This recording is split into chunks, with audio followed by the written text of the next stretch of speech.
بسم الله الرحمن الرحيم.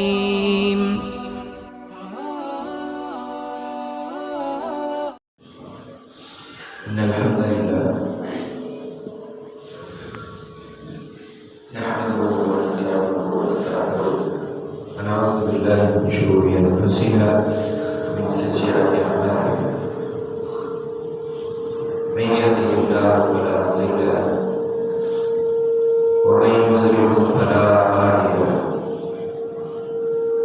أشهد أن لا إله إلا الله وحده لا شريك له وأشهد أن محمدا عبده ورسوله.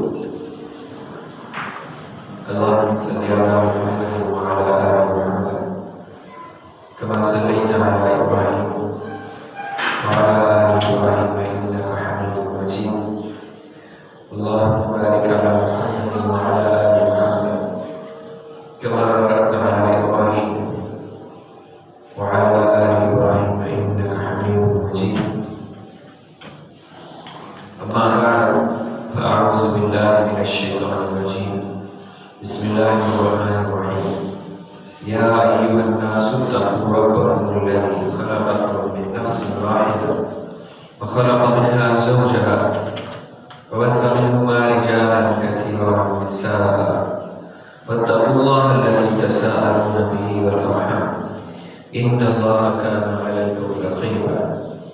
يا أيها الذين آمنوا اتقوا الله وقولوا قولا سديدا يصلح لكم أعمالكم ويغفر لكم ذنوبكم ومن يطع الله ورسوله فقد فاز فوزا عظيما.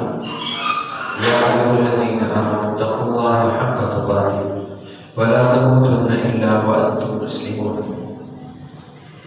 أما بعد فإن خير الحديث كتاب الله وخير الهدي هدي محمد صلى الله عليه وسلم وشر الأمور محدثاتها وكل محدثة بدعة وكل بدعة ضلالة وكل ضلالة في النار. أعوذ بالله السميع العليم من الشيطان الرجيم. إن الذين يحبون أن تشيع الفاحشة في الذين آمنوا لهم عذاب شديد في الدنيا والآخرة. رب اشرح لي صدري ويسر لي أمري واحلل عقدة من لساني يفقهوا قولي. سبحانك لا علم لنا إلا ما علمتنا إنك أنت العليم الحكيم. إن الذين يحبون بشكل جو پسند کرتے ہیں ان تشیع الفاحشۃ فی الذین آمنوا کہ وہ مسلمانوں کے درمیان ایمان والوں کے درمیان فحاشی بریانی بے حیائی کو فروغ دے. لہم عذاب شدید فی الدنیا والآخرہ. ان کے لیے اللہ رب العزت نے دنیا کے اندر ان کے اوپر عذاب مسلط کیا ہے اور آخرت میں بھی اللہ ان کے لیے دردناک سخت عذاب اللہ نے ان کے لیے تیار کیا ہے. حیا کیا ہے؟ حیا ایک ایسی قوت ہے جو انسان کو گناہوں سے روکتی ہے. یہ حیا کی جامع تعریف ایسی قوت جو انسان کو گناہوں سے روکتی ہے. ہر وہ عمل جس کو اللہ محکم الحاکمین ناپسند کرتے ہیں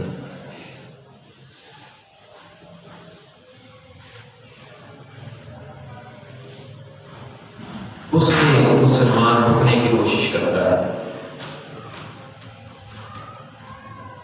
حیا کی بہت سی قسمیں ہیں.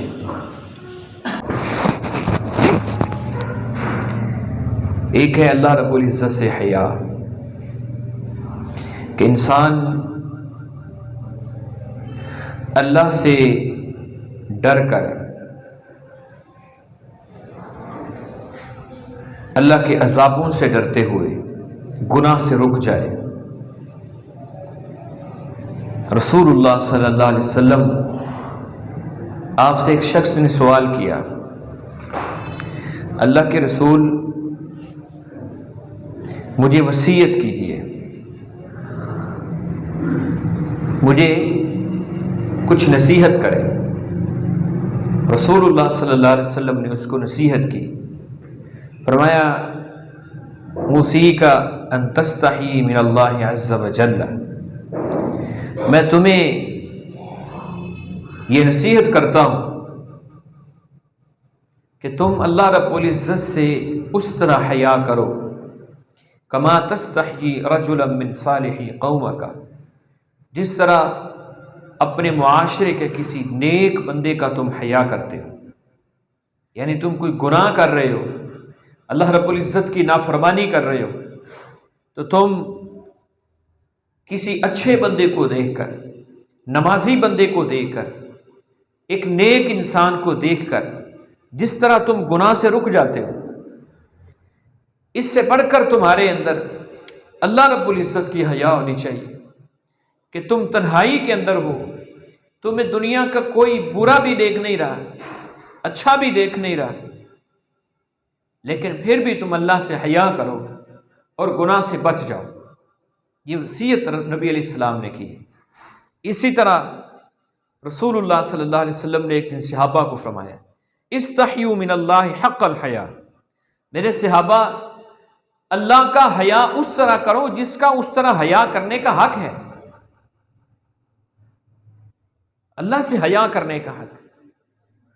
صحابہ کرام کے ذہن میں تو یہ تھا کہ ہم برائی سے بچتے ہیں، فحاشی، عریانی، موسیقی، زنا، ان ساری چیزوں سے بچتے ہیں۔ تو انہوں نے کہا قلنا یا رسول اللہ، ہم تو نستحیی من اللہ، ہم اللہ رب العزت سے حیا کرتے ہیں، الحمدللہ، اور اس پر ہم اللہ رب العزت کا شکریہ ادا کرتے۔ نبی علیہ السلام نے فرمایا میں اس حیا کی بات نہیں کر رہا، میں کس حیا کی بات کر رہا ہوں؟ میں اس حیا کی بات کر رہا ہوں جو انسان کو گناہوں سے روکتی ہے، ہر قسم کے گناہ سے۔ پھر نبی علیہ السلام نے اس حیا کی تعریف کی ہے، آپ نے فرمایا ان تحفظ الرأس وما وعى، کہ تم اپنے سر کی حفاظت کرو اور اس کے ارد گرد جو چیزیں ہیں ان کی حفاظت کرو۔ سر کے ارد گرد کیا ہے؟ اس کے کان ہیں، آنکھیں، ناک ہیں، یہ ساری چیزیں، فرمایا کہ تم ان کو اللہ کی بغاوت سے بچا کر تم نے رکھنا ہے۔ یہ اللہ رب العزت کا حیا ہے، یہ اللہ رب العزت کا حیا ہے، میں اس حیا کی بات کر رہا ہوں۔ اور دوسری بات والبطن وما حوا، تمہارا جو پیٹ ہے اس کے ارد گرد جو چیزیں ہیں، اس کے اندر دل ہے، اس کے ارد گرد شرمگاہ ہے، پاؤں ہیں، ہاتھ ہیں، تم نے ان ہاتھ پاؤں کو اللہ رب العزت کی نافرمانی سے بچا کر رکھنا۔ فرمایا کہ میں اس حیا کی بات کر رہا ہوں۔ تو یہ اللہ رب العزت سے حیا ہے۔ انسانوں سے حیا کیا ہے؟ اس کی دو قسمیں ہیں۔ ایک، اللہ رب العزت نے فطری طور پر حیا رکھی ہے انسان کے اندر، فطری طور کے اوپر، کہ ہم اپنا سطر کسی کے سامنے نہیں کھولتے۔ چھوٹا بچہ ہے وہ بھی اپنے سطر کو چھپانے کی کوشش کرتا ہے، یہ ایک فطری حیا ہے۔ لیکن شیطان وہ انسان سے یہ حیا بھی چھیننا چاہتا ہے، اس کی یہ کوشش ہے کہ یہ انسان کا یہ جو حیا یہ ختم ہو جائے۔ ہمارے معاشرے کے اندر یہ برائی عام ہو چکی ہے اور شیطان اس کے اندر کامیاب ہے۔ اس نے انسان کو بے لباس کر دیے، مرد ہو، عورت ہو، مسلمان ہو، اس نے بے لباس کر دیے۔ کیسے بے لباس کیے؟ ہم کہتے ہیں ہم تو لباس پہنتے ہیں، ہم نے تو اپنے جسم کو ڈھانپا ہوا ہے۔ رسول اللہ صلی اللہ علیہ وسلم نے کیا فرمایا؟ فرمایا قرب قیامت کیسا ہوگا؟ نساء کاسیات عاریات ممیلات، قرب قیامت ایسی عورتیں آئیں گی جو لباس پہننے کے باوجود بھی ننگی ہوں. لباس یا تو اس قدر باریک ہے وہ سطر کو چھپاتا ہی نہیں، وہ جسم کو چھپاتا ہی نہیں، یا اس قدر وہ جسم کے ساتھ چمٹا ہوا ہے کہ جسم کے ایک ایک حصہ ظاہر ہے. ہم عورت کا کیا رونا روئیں، ہم عورت کی کیا بات کریں. یا تو مردوں کے لباس ایسے ہو چکے ہیں، مردوں کے لباس ایسے ہو چکے ہیں. جینز پہننے والا کیا اس نے اپنے سطر کو ڈھانپا ہوا ہے؟ نہیں. رسول اللہ صلی اللہ علیہ وسلم نے کیا فرمایا ایسے لوگوں کے بارے میں، ایسی عورتوں کے بارے میں؟ آپ نے فرمایا ان کے سار اس طرح ہوں گے جیسے بختی اونٹ کی کوہان ہوتی، جوڑے بنائے ہوئے ہوں گے. ایسی عورتیں عام ہیں ہمارے زمانے کے اندر. عذاب کیا مسلط کیا جائے گا؟ رسول اللہ صلی اللہ علیہ وسلم فرماتے ہیں ایسی عورت کا جنت کے اندر جانا تو درکنار، وہ جنت کی خوشبو بھی نہیں پا سکے. حیا، یہ حیا انسان سے شیطان چھیننا چاہتا ہے، اور وہ کافی حد تک اس میں کامیاب ہے. اس نے لباس چھین لیا ہے، اس کا یہ مقصد ہے یا بنی آدم لا یفتننکم الشیطان کما اخرج ابویکم من الجنہ ینزع عنہما لباسہما لیریہما سوآتہما. شیطان کی کیا چال ہے؟ اللہ رب العزت نے انسان کو مخاطب کر کے فرمایا اے آدم کے بیٹو، شیطان چاہتا ہے جیسے اس نے تمہارے باپ کو جنت سے نکالا ہے، پھر ان کے جسم سے جنتی لباس کو اتروا دیا، وہ تمہارے جسم سے لباس کو چھین لینا چاہتا ہے، اتار دینا چاہتا ہے. برائی، بے حیائی اس قدر برا جرم ہے کہ جو اس کی آخری حد زنا کو پہنچ جاتا ہے، اللہ رب العزت کے ہاں وہ اس قدر گرا ہوا انسان ہے. اگر وہ شادی شدہ ہے، فرمایا کہ اس کا اللہ کی زمین کے اوپر رہنے کا کوئی حق نہیں، اس کو ختم کر دیا جائے، اس کو مار دیا جائے. اسلامی حکومت کی یہ ذمہ داری شریعت نے لگائی. اور مارنا بھی یہ نہیں ہے کہ ایک ہی جھٹکے کے اندر اس کی گردن کو جدا کر دینے، نہیں. ہمارا دین اس قدر احسان والا دین ہے. رسول اللہ صلی اللہ علیہ وسلم نے فرمایا تم نے قربانی کے جانور کو ذبح کرنا ہے تو اس کے ساتھ بھی احسان کرنا ہے. قربانی کے جانور کو ذبح کرنا ہے. کیسے احسان؟ فرمایا تم نے اپنی چھری کو اچھی طرح تیز کر لینا، اپنے جانور کو بار بار ذبح نہیں کرنا. اس قدر احسان کرنے والا دین. لیکن یہ بندہ جو بے حیائی کی اس حد تک پہنچ چکا ہے، رسول اللہ صلی اللہ علیہ وسلم فرماتے ہیں اس کے لیے اللہ نے یہ قانون بنا دیا ہے، اللہ نے یہ ضابطہ بنا دیا ہے کہ اس کو اس قدر دردناک موت دنیا کے اندر دینی ہے، اس کو آدھا زمین کے اندر گاڑ کے اور پھر اس کو پتھر مار مار کے اللہ کی زمین کے اوپر سے ختم کر دیں.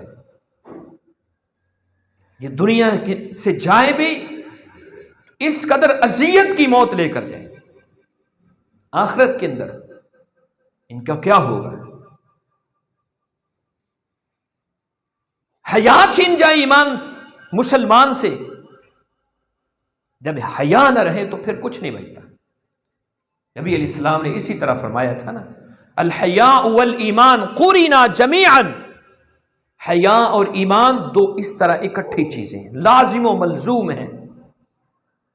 فَإِذَا رُفِعَ أَحَدُهُمَا، جب ان میں سے ایک جاتی ہے نا، رُفِعَ الْآخَرُ، دوسرا خود بخود ہی چلا جاتا ہے. جس کے پاس حیا نہیں گویا بلکہ اس کا ایمان ہی نہیں ہے. اللہ کے رسول کہہ رہے ہیں حیا ایمان یہ دونوں ایک ساتھ جڑی ہوئی چیزیں ہیں.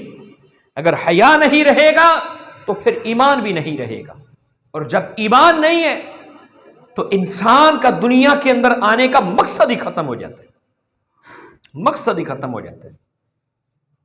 اسی لیے رسول اللہ صلی اللہ علیہ وسلم نے حیا کی یہ تعریف کی، حیا کی یہ آپ نے فرمایا حیا اس قدر خوبصورت چیز ہے کہ جس انسان کے اندر آ جاتا ہے اس کو پھر خوبصورت بنا دیتا ہے، اور جس انسان سے ختم ہو جاتا ہے پھر اس کو بدصورت بنا دیتا ہے، اس کی زندگی بدصورت ہو جاتی ہے، اس کی دنیا کے اندر بھی اللہ رب العزت قدر و منزلت اس سے چھین لیتے ہیں۔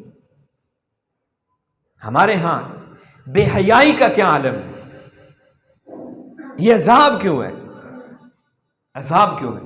لم تظہر الفاحشۃ فی قوم قط حتی یعلنوا بها، رسول اللہ صلی اللہ علیہ وسلم نے فرمایا جس قوم کے اندر بے حیائی اعلانیہ طور پر ہو اور اس کو کوئی روکنے والا نہ ہو، بازاروں کے اندر گانے نہیں چلتے، فحش مواد نہیں چلتا، اعلانیہ، مسجد کے لاؤڈ سپیکر کے اوپر پابندی ہیں، کوئی پوچھنے والا نہیں ان کو، نمازیوں کی نمازیں برباد ہو گئیں، نمازیوں کی نمازیں برباد ہو گئیں کہ مسجد کے قریب لوگ بیٹھے ہوئے دکانوں کے اوپر، مسجد کا حیا ختم ہو گیا ہے، مسجد کا حیا۔ اللہ کے گھر کے اندر لوگ نمازیں ادا کر رہے ہیں اور پیچھے آوازیں کس کی آ رہی ہیں؟ لم تظہر الفاحشۃ فی قوم قط حتی یعلنوا بها، اللہ کے پیغمبر علیہ الصلوۃ والسلام نے فرمایا کہ جس معاشرے کے اندر اعلانیہ فحاشی ہو جائے، بے حیائی ہو جائے اعلانیہ، پھر اللہ رب العزت کیا کرتے ہیں؟ الا فشا فیہم الطاعون، اللہ ان کے اوپر طاعون جیسی بیماری نازل کر دیتے۔ یہ کرونا کیا ہے؟ یہ کیا ہے؟ وہ جو طاعون کی بیماری ہے وہ بھی ایسے ہی پھیلتی ہے، وہ بھی ایسے ہی پھیلتی ہے، بڑی تیزی کے ساتھ۔ ہمیں اس بیماری نے گھروں کے اندر بند کر کے رکھ دیا، ہم سے ہمارے خالق کا جو گھر تھا بیت اللہ وہ چھین لیا گیا۔ اس سے بڑا بھی کوئی عذاب ہو سکتا ہے کہ ہمیں روک دیا گیا کہ تم نے میرے گھر کے اندر بھی نہیں آنا۔ اس سے بڑا عذاب کیا ہے کہ مسلمان کو، ایمان والے کو، کلمہ پڑھنے والے کو اللہ کے گھر میں جانے سے روکا جا رہا ہے۔ فرمایا پہلا عذاب اللہ رب العزت اس قوم کے اوپر یہ نازل کرتے ہیں کہ ان کے اندر طاعون کی بیماری آ جاتی ہے۔ وَالْأَوْجَعُ الَّتِي لَمْ تَكُنْ مَضَتْ فِي أَسْلَافِهِمْ، نبی علیہ السلام نے فرمایا دوسرا عذاب یہ نازل ہوتا ہے کہ ان کے اندر ایسی بیماریاں آتی ہیں جو ان کے بزرگوں نے کبھی سنی بھی نہیں ہوتی تھی۔ یہ بلڈ پریشر کی بیماری کیا ہے؟ شوگر کی بیماری کیا ہے؟ آپ چند سال پیچھے چلے جائیں، دیکھ لیں بزرگوں کو، یہ کیوں بیماریاں آئی ہیں؟ فحاشی اس قدر شدت اختیار کر چکی ہے کہ میں اور آپ زبان سے بھی روکنے کی طاقت نہیں رکھتے۔ ہمارے اندر ایمانی غیرت اس قدر مر چکی ہے، ایمانی غیرت۔ رسول اللہ صلی اللہ علیہ وسلم نے ایک اور حدیث کے اندر بیان فرمایا میری امت کے اوپر اللہ رب العزت آخری وقت کے اندر 3 قسم کے عذاب نازل کریں گے، 3 قسم کے عذاب، خسف و قذف و مسخ، کچھ لوگوں کے چہروں کو مسخ کر دیا جائے گا، کچھ لوگوں کو زمین کے اندر دھنسا دیا جائے گا، اور کچھ کے اوپر اللہ پتھروں کی بارش کریں گے، پتھروں کی بارش۔ آپ یوٹیوب پہ سرچ کریں، میں نے وہ ویڈیو دیکھی، کشمیر کے علاقے کے اندر دور کی بات نہیں، چند سال پہلے پتھروں کی بارش ہو چکی ہے، چند سال پہلے 2005 یا غالباً 2007 کے اندر جو زلزلہ آیا تھا بالا کوٹ کے علاقے کے اندر، اللہ کسی کے اوپر ظلم نہیں کرتے ہیں، اللہ ظلم نہیں کرتے کسی کے اوپر۔ اخبارات نے لکھا کہ پہاڑ کے اوپر ایک گاؤں، زلزلہ آیا، اللہ نے پہاڑ کو کھولا اور پوری کا پورا گاؤں اس پہاڑ کے اندر غرق ہو گیا۔ جب اس کے اندر لاشیں نکالی گئیں، ایک جگہ کے اوپر ایک مکان کے اندر سے ننگی مرد اور عورتوں کی لاشیں نکالی گئیں۔ یہ اللہ رب العزت کا قانون ہے، یہ اللہ رب العزت کا ضابطہ ہے۔ وَمَا ظَلَمَهُمُ اللَّهُ وَلَكِنْ كَانُوا أَنفُسَهُمْ يَظْلِمُونَ۔ اللہ فرماتے ہیں ہم کسی کے اوپر ظلم نہیں کرتے، ہم کسی کو بلا وجہ پریشان نہیں کرتے، تم خود اپنے آپ کو پریشان کرتے ہو، تم خود اپنی جانوں کے اوپر ظلم کرتے ہو۔ صحابہ کرام نے جب ان 3 عذابوں کے بارے میں سنا تو سوال کرنے لگے، اللہ کے رسول یہ کب ہوگا، یہ کیوں ہوگا؟ رسول اللہ صلی اللہ علیہ وسلم نے فرمایا اذا ظہرت المعازف، جب آلات موسیقی عام ہو جائے گی، گھر گھر میں گانے، ہر دکان میں گانے، ہر گاڑی کے اندر گانا، گاڑی چلتی نہیں ہے جب تک گاڑی کے اندر گانے نہ چلے۔ ڈرائیور کہتا ہے مجھ سے گاڑی نہیں چلتی میں اگر گانے نہ سنوں، میری گاڑی کے اندر موسیقی نہ چلے تو مجھ سے گاڑی نہیں چلتی ہے۔ والقینات، دوسرا جرم کیا ہوگا؟ اس معاشرے کے اندر گانے والیاں عام ہو جائیں گے، گانے والیاں۔ یہ ٹک ٹاک اور اس طرح کے دوسرے سافٹ ویئر کے آنے کے ساتھ معاشرے کے اندر فحاشی اور عریانی اور یہ گانے والیاں اور یہ بے حیائی جس طریقے کے ساتھ عام ہوئی، اللہ کے رسول علیہ الصلوۃ والسلام کے یہ اسی حدیث کی پیش گوئی ہے۔ اور تیسرا جرم کیا ہوگا؟ وہ شراب کو حلال سمجھنے لگیں گے، پیئیں گے لوگ۔ فرمایا کہ یہ جس معاشرے کے اندر بے حیائی اس حد تک عام ہو جائے، ہم آج ذلت کی کن پستیوں کے اندر گر چکے ہیں۔ کبھی ہمارا کردار یہ بھی تھا کہ رسول اللہ صلی اللہ علیہ وسلم کے ساتھی سیدنا ابو بکر صدیق رضی اللہ تعالیٰ، پہلے اللہ کے پیغمبر رخصت ہوئے دنیا سے، ماں عائشہ رضی اللہ تعالیٰ عنہا کہ حجرہ مبارک کے اندر دفن ہوئے۔ ماں جی فرماتی ہے کہ میں اسی طرح پھرتی تھی جیسے اپنے گھر کے اندر تھے، میرا خامد ہی ہے۔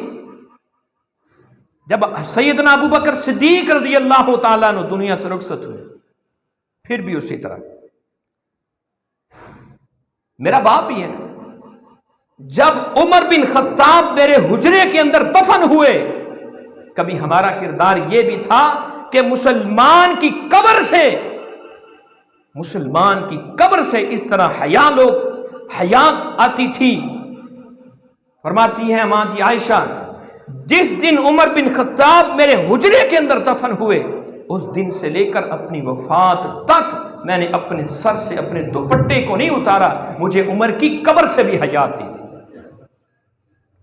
کبھی ہمارا کردار یہ بھی تھا کہ عثمان رضی اللہ تعالیٰ، ابو بکر آئے، اللہ کے پیغمبر لیٹے ہوئے، پنڈلی مبارک سے کپڑا ہٹا ہوا ہے، عمر آئے اسی طرح لیتے رہے، عثمان بن عفان رضی اللہ تعالیٰ عنہ گھر کے اندر داخل ہوئے، ماں عائشہ فرماتی ہیں کہ اللہ کے پیغمبر سیدھے ہو کر بیٹھ کے، آپ نے اپنی پنڈلی مبارک کے اوپر کپڑا سیدھا کر لیا، اپنا کام جو ضرورت تھی، بات تھی، پوری کی، چلے گئے۔ ماں فرماتی ہیں کہ میں نے پوچھا اللہ کے پیغمبر سے، اللہ کے رسول میرا باپ آیا، آپ اسی طرح لیٹے رہے۔